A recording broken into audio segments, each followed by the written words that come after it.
Good morning.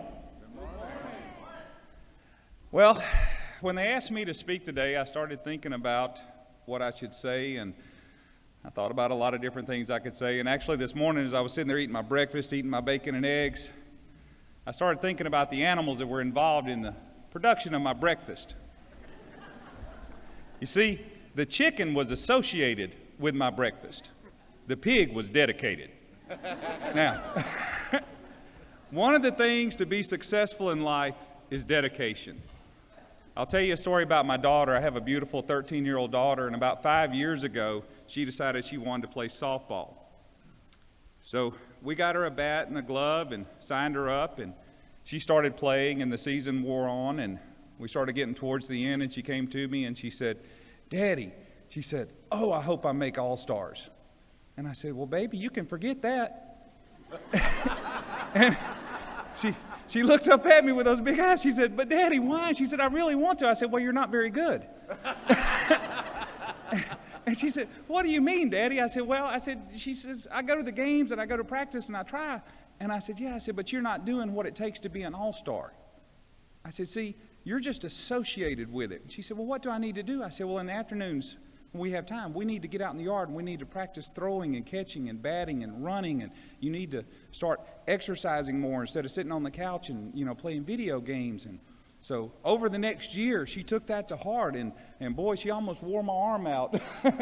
But we threw and we caught and we batted and we did everything. And I'm proud to say that the next year, not only did she make All-Stars, but she was the catcher for the state championship team in the state of Alabama and went on to play in the U.S. regionals. So she went from being,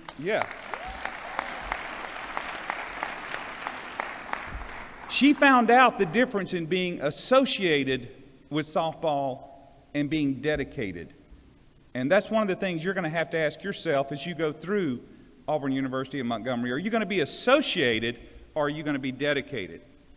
Now, another thing it takes, in my opinion, to be successful is opportunity. My mom was born on April 19th, 1931, at the height of the Great Depression. In a small town in South Alabama, she was the daughter of a farmer. She was one of 11 children, and things were hard, very hard. There were many days where they had very little to eat and worked very hard to get that. And then at age 10, things got even harder. Her mother passed away, leaving her as the oldest girl in charge of the house. It was her duty to cook and clean and take care of the younger children. Even with all of this going against her, she was dedicated. She stayed up late at night. She got up early in the morning, and she did everything she could.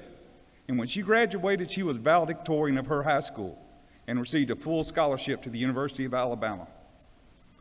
She went to her father, so excited, and told him, and he looked at her and laughed and said, "That's silly. No woman needs that much education." Mom had her opportunity taken away from her. Okay? I have had incredible opportunities in my life, not just in business, not just in personal, but also in educational opportunities. I've traveled many places. I've been to the New York Stock Exchange. I've been to the Frankfurt Stock Exchange in Germany. I've been to the Board of Trade. I've met the president of the Chicago Federal Reserve Board. I've met the vice president of the Atlanta Federal Reserve Board. I've been quoted in newspapers, appeared on television numerous times, been all over the world. I've climbed mountains in Alaska and Mexico. I've scuba dived in Hawaii and the Bahamas. I recently returned from Costa Rica, where I was whitewater rafting. And last summer, I was bungee jumping over the Yangtze River in China. So yes, I've had many incredible opportunities. And you're sitting there, you're looking, yeah, well, maybe you had those opportunities because of family or connections or whatever. My dad was a minister for 53 years in South Alabama. In the late 1980s, I was working in Birmingham, and I got a phone call, said, "Daddy's sick, he's in the hospital, we don't know how bad it is, we need you to come home right now." So I jumped in my car and I drove home. I got to the hospital. My brothers and sisters were there. I walked in the room, and Dad had the IVs in his arms and the tubes up his nose, and he woke up. And he said, "Oh, I'm glad you're all here." He said, "I want to tell you what I'm going to do when I die." And we said, "Dad, don't talk like that. You're going to be fine. You're not going to die." He said, "No, y'all hush up now. This is important." He said, when I die, I'm going to take and evenly divide among the 5 of you what I owe, and I want each one of you to pay his or her own part. Okay, so maybe I didn't inherit a big trust fund or a portfolio to manage from the family, but I tell you what I did inherit. From my mom, I inherited a love of education and learning and reading. From my father, I inherited a love of life and laughter and of people. And from that, I've had some incredible opportunities, and one of the best opportunities I had is the same exact opportunity that you now have. Because you see, I am proud to say that I'm a war hawk.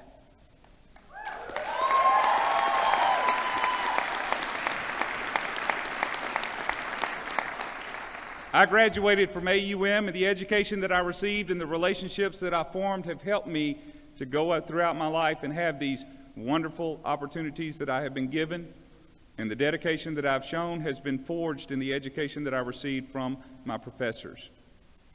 I loved AUM then, and I love it now. I think you will come to find that it is a wonderful place where you'll have the opportunity to get to know your professors. Now, I'll tell you another quick story about my daughter.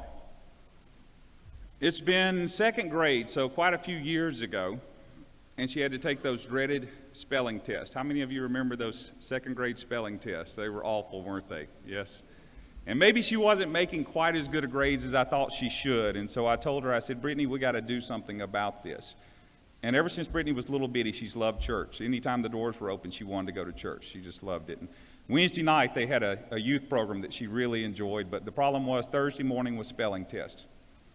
So I told her, I said, Brittany, here's the deal. I said, on Wednesday afternoons, I'm going to give you a practice spelling test, and if you make at least an A, I'll take you to church. But if you don't make at least an A, we're going to stay at home and we're going to study spelling words.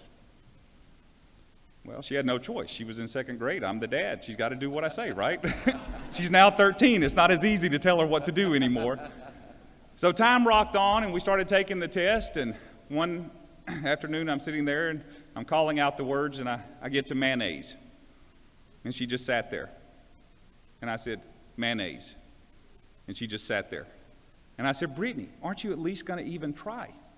And she looked up and she said, Daddy, she said, how many words can I miss and still make an A? I said, well, baby, I said, you can miss 2. She said, that's one of them. Let's go with it.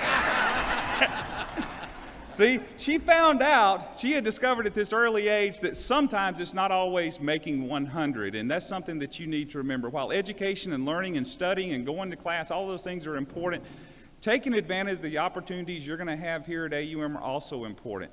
Joining the SGA, joining a sorority or fraternity, joining a club like the Economics Club. And I can just tell you, I'm so excited. We have this brand new College of Public Policy and Justice, and we have a brand new degree that just got approved, Bachelor of Science of Economics, and I'm thrilled to be part of this new building program, and we're going to do some wonderful things with it. The Econ Club is going to continue to do some great things, so if you're interested in this field, let me know. Come see me. If not, find a professor, find who's the sponsor for your club. But take advantage of these opportunities. Go on a study abroad. I had a young man a little over 2 years ago. He came to me. He's from Prattville, Alabama. He said, Mr. Bates, he said, I'm really interested in global economics and other countries and nations. I said, that's great. I said, how much have you traveled? He said, I've been to Mississippi. This is an honest story. And I said, well, son, I said, there are other places you can go. And so I took him over to our Office of Global Initiative, which does an incredible job, the programs that they are building and continue to grow.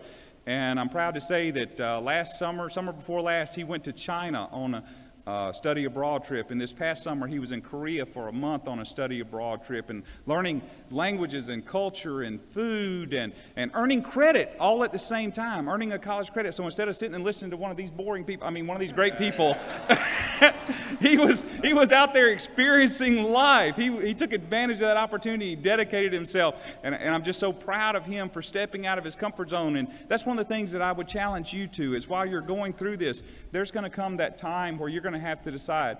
You're sitting there and you're studying for that big test, or you're writing that paper, and you get the phone call from your friend and said, hey, we're going to the movies, or we heard about this big party. You're going to have to say, am I going to be dedicated, or am I just going to be associated with my education? What's important? There's going to come that summertime where you're going to say, am I going to spend it laying out at the lake or sleeping late and that kind of stuff? Or are you going to actually go on one of our study abroads to China or Korea or Japan or Europe or Costa Rica or any of these other incredible places that we have?